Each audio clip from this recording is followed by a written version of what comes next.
में आ गई। तो कहा ही जाता है, देखो अब आप जैसे जैसे आपका ज्ञान बढ़ेगा तो मैं आपको बताऊंगा, धीरे धीरे आपको सब कुछ तरीका के हिसाब से बताऊंगा। कि कहा ही जाता है कि इस्लाम, आज तुम कहते हो इस्लाम, चाहे जिन्ना ने कहा कि हिंदू और मुसलमान दोनों दो राष्ट्र हैं, तो उसमें समस्या ये खड़ी हो जाती है कि आज अगर इस्लाम की बात तुम करोगे तो क्वेश्चन उठेगा कौन इस्लाम, क्योंकि इस्लाम भी अब एक नहीं रहा। अरब क्षेत्र का इस्लाम, मध्य एशिया का इस्लाम और दक्षिण एशिया का इस्लाम अलग अलग हो गया। दक्षिण एशिया का जो इस्लाम है उस पर सूफिज्म का और हिंदू धर्म का बहुत गहरा प्रभाव है।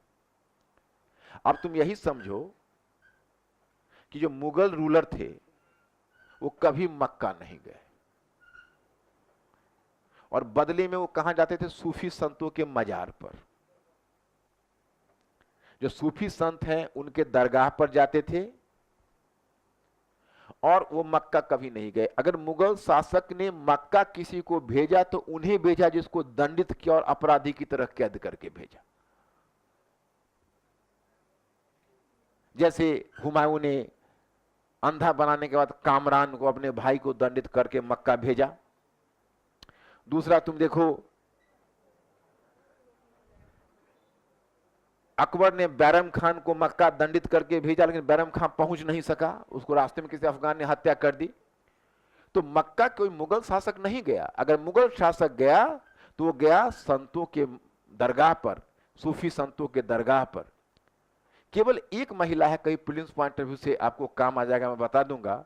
गुलबदन बेगम जो हुमायूं की बहन है, वो मक्का गई थी, लेकिन मक्का जाने के साथ साथ वो करबला भी चली गई थी। और करबला सूफी सियाओं का धर्म स्थल है। जैसे मक्का सुन्नियों का है तो करबला सियाओं का है, क्योंकि मुगलों के साथ वही दिक्कत थी। क्या दिक्कत थी पता है? कि जैसे नरेंद्र मोदी साहब डोनाल्ड ट्रंप से मीटिंग करते हैं और तुरंत जाकर व्लादिमीर पुतिन से ही कर लेते हैं, बैलेंस करने के लिए करते हैं ना। क्योंकि देखोगे वो जरूरत हो जाती है। चाहे अमेरिका से करते हैं और साथ में चाइना से भी कर लेते हैं, तो क्योंकि ये बैलेंसिंग एक्ट है, डिप्लोमेसी में चलती है, तो काम आता है ना। अब सुरक्षा परिषद में तुम देखो, जो पाकिस्तान ने जो मुद्दा उठा दिया तो अमेरिका तो चुप बैठा रहा ना, व्लादिमीर पुतिन ही लता रहा उसको। क्योंकि रसिया पाकिस्तान वाले और कश्मीर वाले मुद्दे पर रसिया का स्टैंड क्लियर है। अमेरिका कब हमारा साथ दिया है? अभी तुमको समझ में आ रहा है कि व्लादिमीर पुतिन का हर कुछ के बावजूद हम लोग रसिया का दामन क्यों नहीं छोड़ते हैं। वक्त पर वो काम दे जाता है। एक समय था कि पाकिस्तान के हाथ वो हथियार नहीं बेचता था, मना कर देता था कि नहीं हम आपको हथियार नहीं देंगे, पैसे के बावजूद भी नहीं देंगे, हम नहीं बेचेंगे, साफ बोलता था पाकिस्तान को। लेकिन जब हम दुनिया में इजराइल से और अमेरिका से हथियार खरीदने लगे तो अब रसिया को लगा कि ये भी नहीं खरीद रहा है, दूसरा भी नहीं खरीदेगा, तो पाकिस्तान के हाथों हथियार बेचना शुरू किया। और आज भी हमें जरूरत है। तो उसमें क्या था कि मुगल जो बादशाह थे वो डिप्लोमेसी में बैलेंस करते थे सिया ईरान से। तुमको मैं बताऊंगा, बाबर का लड़ाई उज्बेकों से चलती थी। जब सैवानी खान उज्बेक ने समरकंद से खदेड़ दिया था बाबर को, तो बाबर उस समय शाह इस्माइल जो सिया शासक है उसी के का समर्थन लिया था। और उसी के समर्थन से तब शाह इस्माइल ने सैवानी खान उज्बेक के युद्ध में पराजित करके मार डाला था। तब बाबर का समरकंद पर कब्जा हुआ था। हुमायूं जब भाग कर हिंदुस्तान गया था, हिंदुस्तान से जब भागा था कामरान के खदेड़ने के बाद, तो बाबर कहां जाके रुका था? तो वही सिया ईरान में रुका था। और ईरान के समर्थन से उसने काबुल और कांधार पर कब्जा किया था, फिर हिंदुस्तान को दोबारा रिगेन किया था। तो ईरानियों से इसके विदेश नीति में बड़े अच्छी मतलब सहयोग से, और हमेशा ओटोमन तुर्क को और उज्बेकों को वो बैलेंस करता था ईरानियों के समर्थन से।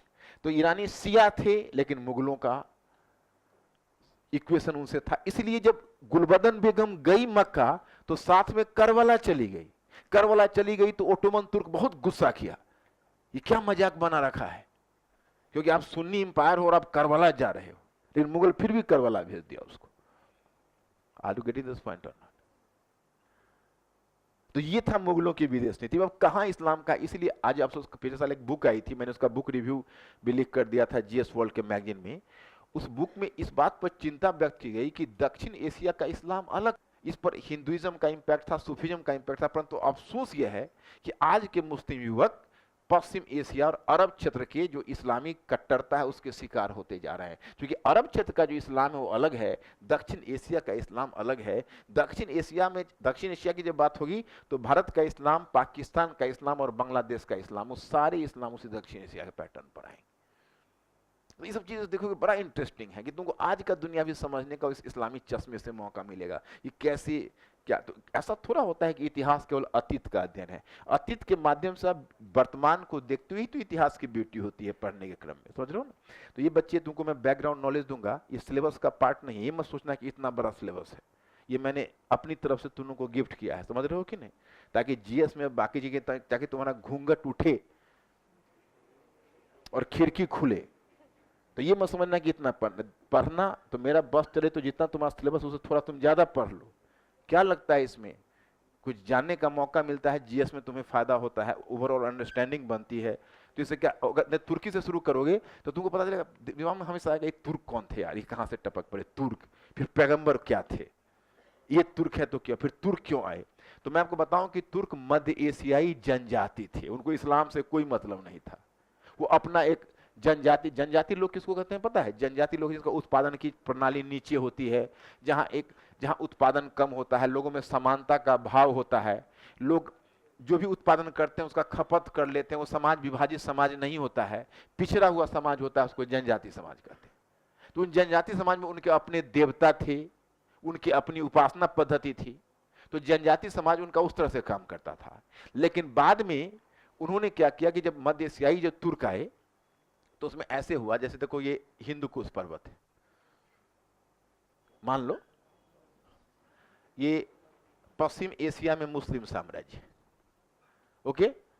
तो क्या होता था, इधर नजर डालना, वो दिख रहा है ना, हाँ, जैसे ये जो मध्य एशिया में जितनी भी जनजातियां होती थी वो सब घुड़सवार होते थे, बड़ा दक्ष घोड़े पालते थे और बड़े स्विफ्ट हॉर्स राइडर होते थे। याद करो आर्यंस को भी, हुण को भी याद करो, शक कुशान को भी याद करो, जो भी आए, तो बड़े हॉर्स राइडर्स, बड़े ही बेहतर हॉर्स राइडर होते थे। और मध्य एशिया में जितने अरबी और ईरानी घोड़े का दुनिया में जवाब नहीं होता था, कहते भी है लोग।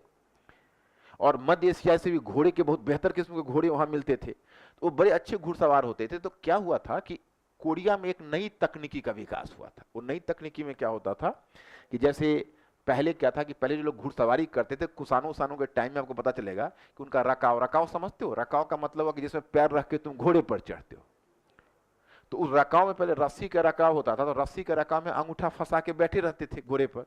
तो उसमें क्या होता था कि घोड़ा भी हिलता है, खुद भी हिल रहे हैं, पैर भी हिल रहा है, और हाथ में भाला है, तलवार है या तीर कुछ भी है।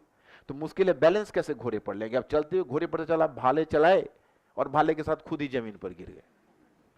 तो गिर गए तो पता चला कि तुरंत इन्फेंट्री, कैवलरी से इन्फेंट्री में बदल गए, घुड़सवार से पैदल सैनिक बन गए। तो ये एक बहुत बड़ा लोचा था घुड़सवार सेना को यूज करने में। तो बाद में क्या हुआ, कोरिया में डेवलप हुआ, वहां से चाइना होते हुए तकनीकी आ गई, अरब क्षेत्र, ये इधर भी मध्य एशिया में भी। तो उसमें तुर्क लोगों ने क्या किया, उसमें लोहे का रकाब और जिन का प्रयोग होने लगा। ये यूरोप में भी शुरू हो गया था रोमन एम्पायर के बाद। रोमन एम्पायर में तुम कोई भी मूवी देखोगे, अभी भी कोई होता है ना 300 एक मूवी थी या कुछ थी, तो उसमें तो ढाल और भाला यूज करते थे। तो ढाल और भाला, और बाद में जो तीर धनुष का जो युग आया, वो इसके बाद उसका तीर धनुष का युग शुरू हुआ। तो उसमें हुआ ऐसा कि अब उनका घोड़े में लोहे का रकाब और जिन। तो जिन से क्या फायदा हुआ, जिन अगर उसको गर्दन से पीठ तक कस देते, तो पहले क्या होता था कि अगर कोई एक मोटा आदमी घोड़े की पीठ पर बैठता तो घोड़ा भी कराहने लगता है, कि उसको भी लगता है कि हमारा है ना। अब क्या है कि जिन कस देने के बाद उसका वजन पूरे शरीर में बट जाता था घोड़े का, तो घोड़ा दक्ष हुआ, वो दौड़ सकता था बढ़िया। और उसके बाद उसने जो रकाब था, वो रकाब पहन के और घोड़े के पीठ में पैर फंसा लेता, उसका दोनों हाथ फ्री। जैसे कभी सर्कस वगैरह में देखते हो, उसी तरह की कलाबाजी करते थे। जमीन से भाला उठा सकते थे दौड़ते हुए घोड़े से, तलवार उठा सकते थे, मैंने एकदम पैर को फंसा कर पूरे हाथ इधर उधर फ्री कर लिया, क्योंकि उनका पैर इतना पोजीशन में बना हुआ है और ट्रेनिंग पहले से ही ड्रिलिंग किया हुआ होता था, तो प्रैक्टिस होती थी। उसके बाद दौड़ते हुए घोड़े से जब वो तीर बरसाते तो कहर की तरह टूट जाते थे, उसका मुकाबला करना मुश्किल हो जाता था। तो वही जो तुर्की लोग थे, वो तुर्की जनजाति लोग एक बार वहां से अटैक करते थे इस्लामी साम्राज्य पर, दौड़ते हुए घोड़े से तीर बरसाते थे तो कहर जैसे हो जाता था। लेकिन उसी समय, जैसा सतीश चंद्र लिखते हैं कि कुछ तुर्क ऐसे थे जो बेचारे गरीब थे, तो रोजगार की खोज में ऐसे आते, छोटे छोटे टोली में बट के, 10-20 की टोली में बट के, और आके स्वेच्छा से इस्लाम कबूल कर लेते, यानी इस्लाम धर्म को अपना लेते। और उनको इस्लामी राज्य के अंतर्गत सेवा में द्वारपाल, अंगरक्षक माने बॉडीगार्ड्स, गेट कीपर्स के छोटे छोटे जॉब मिल जाते, जहां प्रतिभा के बल पर वो धीरे धीरे उनकी तरक्की होती जाती। तो यही इस्लामीकृत तुर्क कहलाए। इस्लामीकृत का मतलब वैसे तुर्क जिन्होंने इस्लाम कबूल कर लिया है। तो एक तरफ तुम देखते हो कि इस्लाम का तुर्क का हमला हो रहा है, दूसरी तरफ कुछ तुर्क इस्लाम कबूल करके इस्लाम की सेवा में जा रहे हैं। उन्हीं इस्लामी तुर्क में एक था अलब्तगिन, और अलब्तगिन का दामाद हुआ सुबुक्तगिन, और सुबुक्तगिन का बेटा हुआ महमूद गजनी। तो उसको गजनी का गवर्नर पहले अलब्तगिन था, फिर पद सुबुक्तगिन को मिला, फिर महमूद गजनी गजनी का गवर्नर हुआ।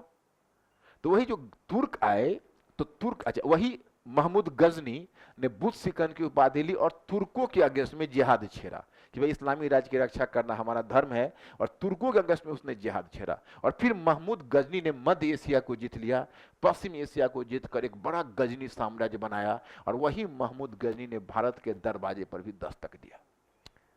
तो इससे पहले जो अरब वालों ने जीता था, तो अरब वालों ने सिंध को तो जीता था।